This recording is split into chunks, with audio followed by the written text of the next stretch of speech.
You're listening to the Jewish Entrepreneur Podcast with Debbie Sasson, episode 113. Welcome to the Jewish Entrepreneur Podcast. I'm your host, Debbie Sasson. I went from being a financial advisor, author, and chronic under-earner to building my business to six figures as a financial planner and money mindset coach, and then onto multiple six figures as a full-time money and business coach. I help entrepreneurs create money-making businesses and build wealth using sales and money mindset strategies and in alignment with authentic Jewish values. Now, let's dive in to today's show. Hello, my friends, and welcome back to the podcast. Today, we are going to talk about time diaries and why you want to keep a diary of your time, where it's going. But before we jump into time diaries, I want to let you know that if you have not yet downloaded my Money Mindset Workbook, you really should do it because it will give you such an amazing awareness of what you know about money, what you understand, and also how your family of origin stories, the way you were brought up to think about money and handle money, all of that is influencing the way you interact with money today in your business. The way you receive money. Do you issue your invoices straight away? Do you pay your vendors straight away? If you sign up for a coaching program, do you pay your coach straight away, or do you wait till the last moment and maybe even get a reminder that you owe and you have to pay when you get the second or third or fourth request? If you get an electricity bill from the electric company, if you don't have it on auto pay, do you also push that off to the future? Sometimes we just don't want to engage with money, and so we push it away. And we push away money also when we are thinking about our prices, and is it time to raise our prices, or should we keep with the same price? And there's this kind of like icky, squidgy feeling around money. So you want to download the Money Mindset Workbook. Go to my website, debbiesasson.com/mindset.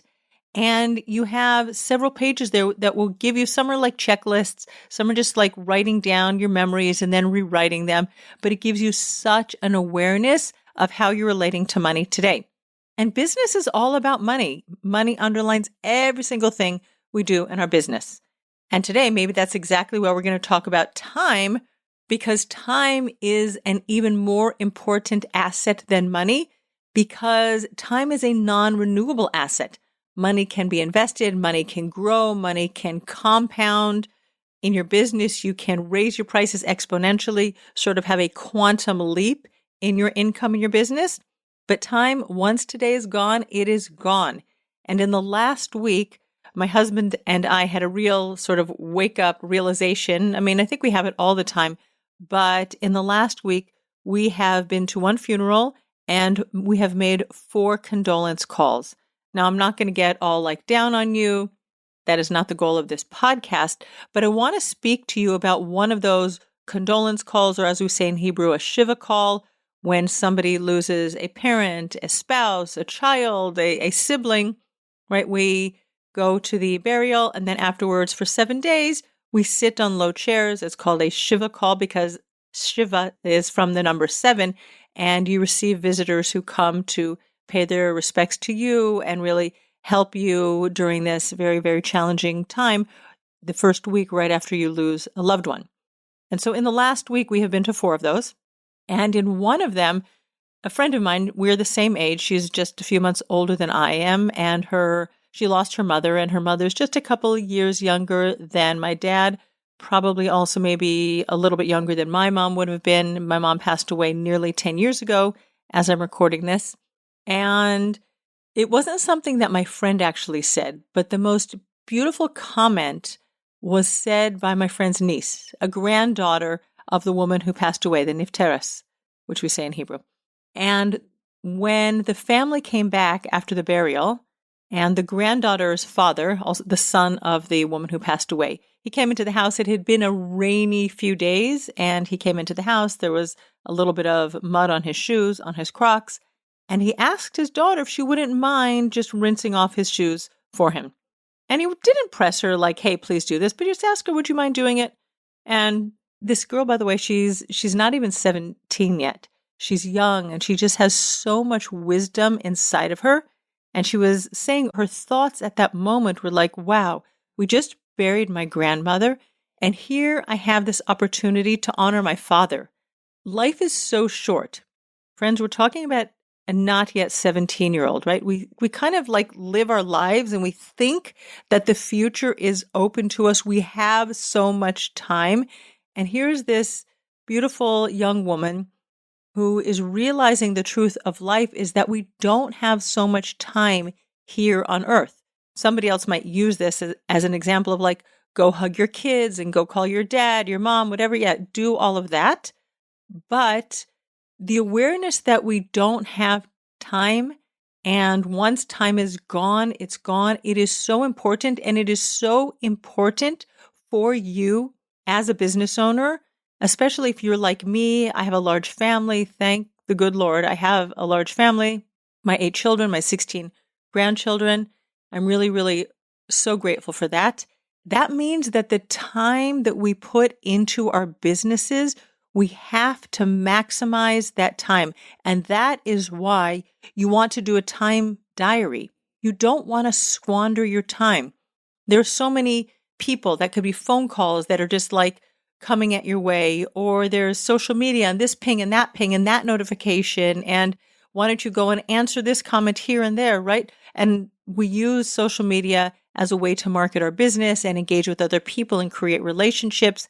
But you really have to think to yourself, if you're on social media, not all of my clients are, and it's fine if you choose not to. I totally, totally understand why you wouldn't be on social media. That dopamine effect is real, and you just want to go back to it all the time. But if you are, choose wisely. You don't need to be omnipresent. You don't need to be on every single social media platform. Choose the place that you want to show up and just be in that place and let the other ones go. Use your time wisely. Or I have a virtual assistant who helps me to post on other platforms. Look at your inbox. Look at how many emails you're receiving on a regular basis and unsubscribe, not from my email, of course. If you really want to be on my email list, I'm just telling you, we're just friends, right? But really, you don't need to be on every single email list in the industry. If you have signed up for the email lists of your competitors, put a pause on this podcast and go unsubscribe right now. Do not stalk your competitors. You want to keep your brain clear so that you can come up with great ideas that you can use to serve your people. Don't have everybody else's ideas in your brain. If you're working with a coach, delete the other emails from other coaches because your brain is just going to get scrambled. She said like this and he said like that, and I really don't know what to do.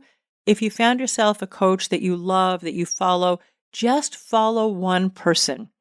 If that coach is already way ahead of you or even a little bit ahead of you, right? And they know what they're doing and you've chosen to put yourself in their world, just follow their world because there is more than one way to grow your business. Just follow one path until you decide that that path is no longer working for you. And then, of course, you have to be introspective and try and figure out why. Is it because you're not doing what you're supposed to do? Because things in the industry have changed? Because your business has pivoted a little bit?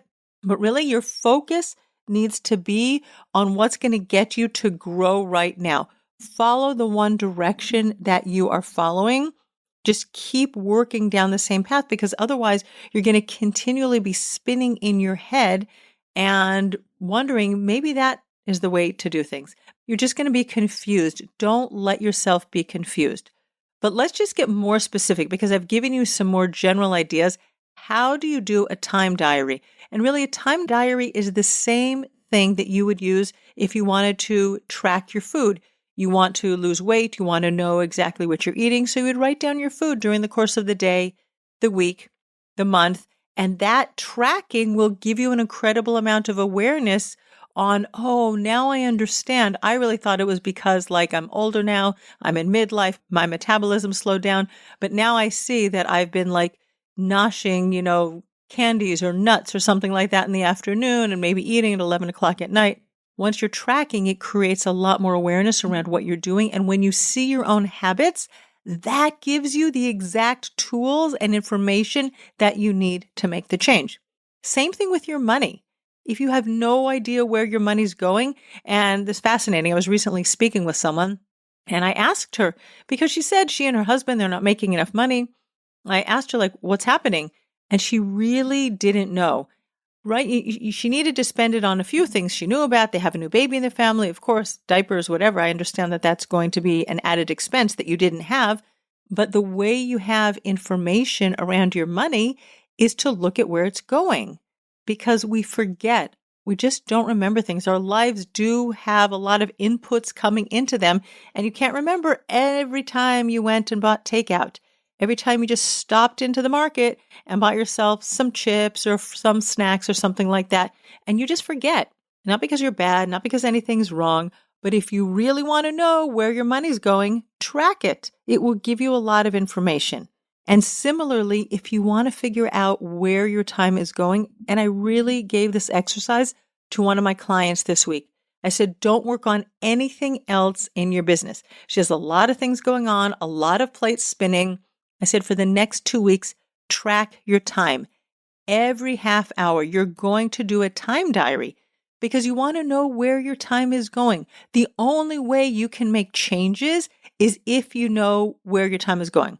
Maybe that's not true. You can make changes without knowing where your time is going, but the awareness, it's just data. It's raw data. It's the numbers that you're going to be able to use. From 9 in the morning till 9:30, this is what I was doing.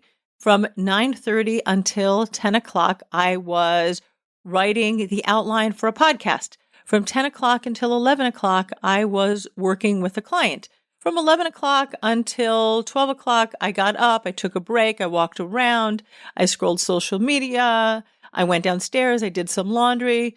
I'm making this all up, by the way, but you get the idea. We think that we're using our time efficiently all day long, and then we wonder at the end of the day, where did my time go? If you want to know where your time went, write it down, because that's how you're going to be able to sift through and sort through all the activities of your day and make changes. And once you understand what is going on, first of all, as you track, you're going to have that awareness right then and there. And we're usually much, much more careful. Many, many years ago, probably 15 years ago already, I gave a live workshop. I'm going back to money, by the way. And I gave the people in this live workshop, this was before Zoom, before webinars, before we were doing everything online, before podcasts. I gave the people in the audience an exercise to do. I said, track your money for the next month. Figure out where it's going. And I didn't have another workshop that was scheduled a month later. So I don't know how many people really followed my advice and did it. But there was one woman, she wrote me an email afterwards and she said, my mind was blown when I saw where my money was going. And I actually made a connection. She said, I noticed that every afternoon I was getting low energy. I got up, I left my office, I went outside, I went to the snack bar, and I bought myself a candy bar. And it made such an awareness in my mind that my money was going to the candy bar, and it was so clear to me why I had been gaining weight. And she put the money and her health together. She eliminated the candy bar, and then she was able to really get back on track with two things in her life just by tracking her money for the month. And she was so grateful to me. And we stayed in touch here and there over the years. And I was involved in something in her business a couple of years ago. But that is the awareness.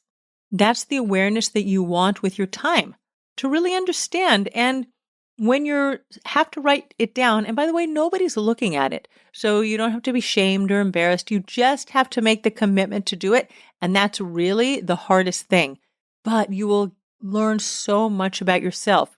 Maybe you thought that you were going to just take a half an hour break for lunch, and then 2 hours later you came back because you got distracted doing things all over your house, cleaning up, making your beds. I had a client recently tell me that she couldn't figure out where her time went. And that she said, oh yeah, well, I went shopping. I went grocery shopping in the morning.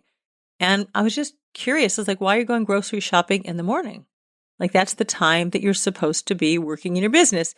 Well, I just had a couple of things to do. And then lo and behold, the grocery shop took 2-3 hours by the time she filled up the cart, did the shopping for the week, brought it home, put it away in the cupboards.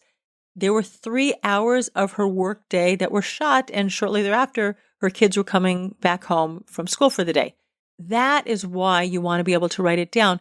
Not to say to yourself, oh, you were like such a terrible person that you went to the grocery store during the morning hours when you were supposed to be in work. Just to know, like, oh, if this is a habit of mine, if you do it once in a blue moon, fine. But if you regularly notice that you're supposed to be working during working hours, like just imagine that you went out of your house to an office working for a boss and you were getting paid a monthly salary for working for somebody else, you would not routinely go shopping during the morning hours. You would wait to go shopping for the afternoons when you got home from work. Maybe you would take your kids, pack them into the car, and go to the supermarket. And I can't think of anything worse than that. That's not true. But you know what I mean. I never loved shopping with my kids, going with me to the supermarket. I love them dearly, but it was much better, much quicker, and we spent way less money when we didn't go shopping with the kids. So there's just a tip. Don't take your kids to the supermarket. You'll spend more money. Anyway, so if you are doing your household tasks and chores during the morning hours and the early afternoon or late afternoon hours, when you have actually had in your mind, you might never have written down in your Google Calendar or in your paper calendar that you are going to be working during these specific hours of the day from, let's say, 9 until 4 or 9 until 2, it doesn't matter. But we want you to know where your time is going so that you can make changes. And then when you have that awareness and you can see, oh, I spent 17 hours during this week doing emails. I'm making this up. But when you know where the time is going for emails, for social media, for actually working with your clients, being in a meeting face-to-face with your clients, or how many hours you spent preparing content to give your clients, or how much time you spent writing emails, how much time you spent on social media, how much time on your billing and the administration for your business, right? Your business has the admin tasks that don't go away. You have to monitor what's happening in your bank account. You have to pay your taxes. You have to be reporting to your accountant. All of these administrative activities also need to happen in your business, and they also take time.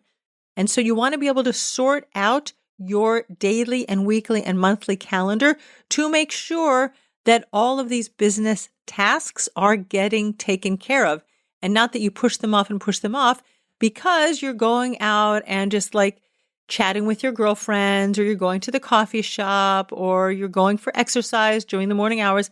I mean, I think it's great. One of the things that I love doing, because I can make my own schedule, is that one day a week, I actually do go exercising at 9:15 in the morning. The other 2 days, it's at 7:15.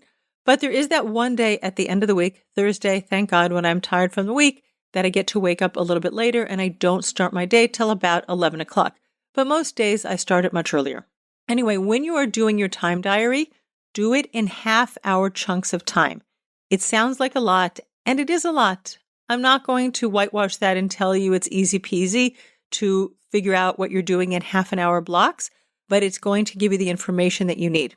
And then once you have a clear understanding of where your time is going, now you can start putting blocks of time together.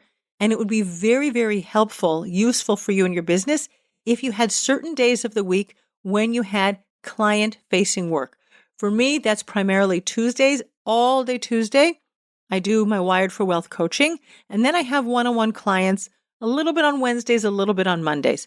But on Sundays and Thursdays, those are the days that I can do more administrative tasks in my business. I can do content planning. I had a 4-day sales training. I'm actually redoing that at the moment as we speak, and I'm condensing that into a 3-day training. So I'm doing that also on my quote-unquote off days. There are days that you work in your business. Those are the days that I'm doing client-facing work. And then there are the days that you work on your business.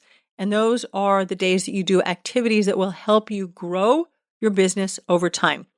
So that's how you want to divide up your days, your weeks, so that you can spend your brain power with clients on certain days and brain power on growing your business on other days. It's just a different part of your brain, and it's beautiful to be able to separate those activities and not switching all the time and zigzagging between client-facing administration, client-facing content creation, client-facing, right? It's just harder for your brain to do the switchbacks all the time.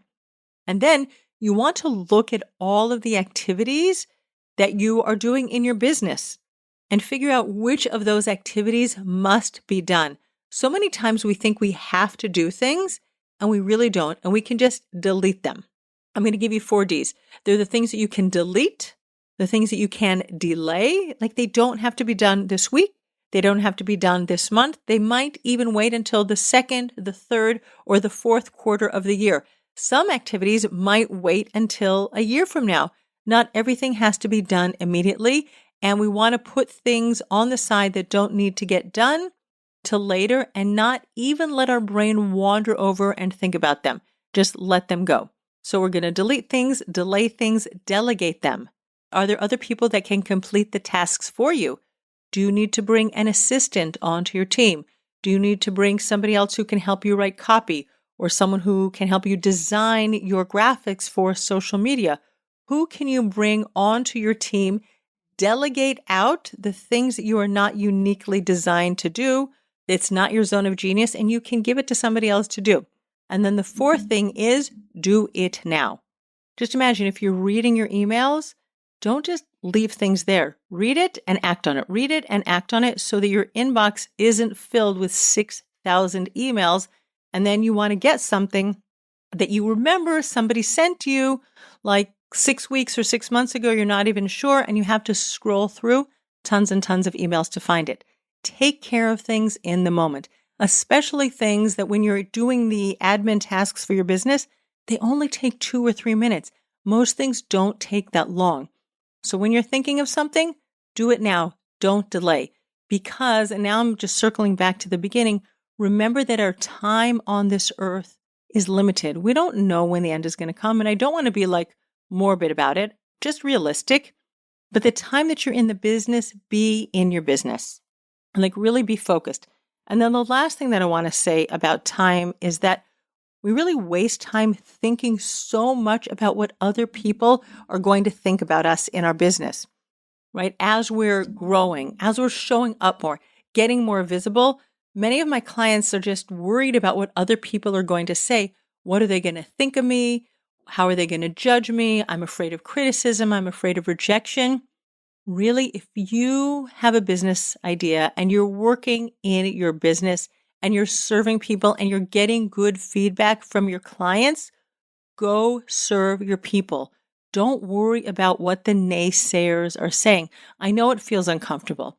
It feels really, really raw to get negative feedback, to have haters hating you. But don't waste your time. There are so many people in the world. Not everybody in the world is going to be your person. And your people are waiting for you to show up. Let the haters be the haters. Let the people who love you, and go serve the people who are loving you and want to work with you and want you to show up and serve. That's where your time should be going. Serving your people, charging beautifully for the work that you do in the world, and keeping yourself focused. Use your time effectively. Use your time efficiently to serve the people who want to work with you, and just forget about the rest. Because that's the way you're going to maximize your time here on earth, maximize your time in your business, and really make the impact that you are here to make with your God-given gifts. So really, I ask you to do a time diary. Notice where your time is going. And if you manage to get done the things you say you want to get done during the course of a week, a day, a month, a year, I think I didn't say that in the right order, but who cares? Right? Because you have so much to give. And when you use your time to your best ability, when you invest your time in your business properly for growth, compound growth, exponential growth, because you can get an exponential return on your time when you use it well, that's the way you're going to serve more people and make more money. You're not going to burn out, and you're not going to sacrifice your relationship with God either. All right, my friends, that is what I have for you today. If you have not yet downloaded my Money Mindset Workbook, go to my website, debbiesasson.com/mindset, and download your Money Mindset Workbook and just see what new and interesting things you uncover about your relationship with money. And I will see you next week on the podcast. Bye-bye for now. Thanks for listening to the Jewish Entrepreneur Podcast. If you want to stop underselling and under-earning and close more sales, you need to clear the limiting money beliefs that are sabotaging your business growth. Head on over to debbiesasson.com/mindset and download my free Money Mindset Workbook. Uncover and dissolve money blocks like hundreds of other entrepreneurs who are now building 6, multi-6, and 7-figure businesses and creating true financial freedom.